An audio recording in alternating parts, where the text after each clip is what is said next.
हाँ। सारे संसार के कर्ता श्री भगवान विष्णु, देवी सरस्वती तथा श्री गुरु जी के चरण कमलों में नमस्कार करके मैं हाँ। इस माघ मास महात्म्य भाषा की रचना करता हूँ। हम्म। एक समय श्री सूत जी ने अपने गुरु श्री व्यास जी से कहा कि गुरुदेव, कृपा करके आप मुझसे माघ मास का महात्म्य कहिए, क्योंकि हम्म। मैं आपका शिष्य हूँ। व्यास हाँ। जी कहने लगे कि रघुवंश के राजा दिलीप एक समय यज्ञ के स्नान के पश्चात पैरों में जूते राम और राम सुंदर राम वस्त्र राम पहनकर शिकार की सामग्री से युक्त कवच और शोभायमान आभूषण पहने हुए हम्म। अपने सिपाहियों से घिरे हुए जंगल में शिकार खेलने के लिए अपनी नगरी से बाहर निकले।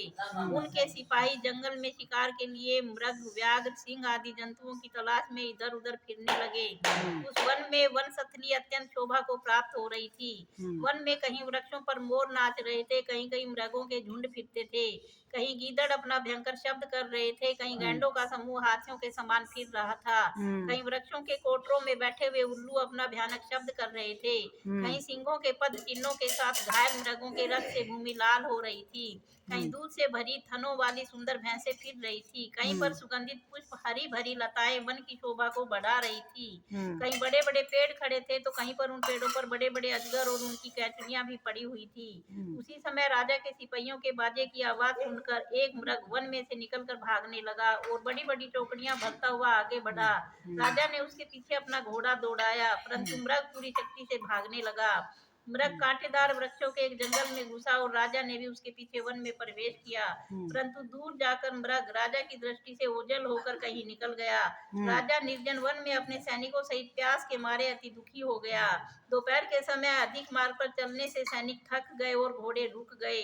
कुछ थोड़ी देर बाद राजा ने एक बड़ा भारी सुंदर सरोवर देखा, जिसके किनारों पर घने वृक्ष थे। इसका जल सज्जनों के हृदय के समान स्वच्छ और पवित्र था। सरोवर का जल लहरों से बड़ा सुंदर लगता था। जल अनेक प्रकार के जल जंतु, मछलियां आदि स्वच्छंदता से इधर उधर फिर रही थी। दुष्टों के समान निर्दयी चित्त वाले मगरमच्छ भी थे। किसी किसी जगह लोभी के घर के समान सीमाल भी पड़ी हुई थी। जैसे विपत्ति में पड़े हुए लोगों के दुखों को हरने वाले दानी पुरुष के समान यह सरोवर अपने जल से सबको सुखी करता था। जैसे मेघ चातक के दुख को हरता है, इस सरोवर को देखकर राजा की थकावट दूर हो गई। रात्रि को राजा ने वहीं विश्राम किया और सैनिक पहरा देने लगे और चारों तरफ फैल गए। रात के अंतिम समय में शूकरों के एक झुंड ने आकर सरोवर में पानी पिया और कमल के झुंड के पास आया। तब शिकारियों ने सावधान होकर शूकरों पर आक्रमण किया और उनको मारकर पृथ्वी पर गिरा दिया। उस समय सब शिकारी कोलाहल करते हुए बड़ी प्रसन्नता के साथ राजा के पास गए और राजा प्रभात हुआ देखकर उनके साथ ही अपनी नगरी की तरफ चल पड़ा। रास्ते में एक तपस्वी को देखा, जिसका शरीर तपस्या और नियमों के कारण बिल्कुल सूख गया था, जो मृग छाला और वल्कल पहने हुए था और नख, रोम तथा केश धारण किए था। राजा ने ऐसे घोर तपस्वी को देखकर बड़े आश्चर्य से उसको प्रणाम किया और हाथ जोड़कर खड़ा हो गया। तपस्वी ने राजा को कहा कि हे राजन, इस पुण्य शुभ माघ में इस सरोवर को छोड़कर तुम यहाँ से क्यों जाने की इच्छा करते हो?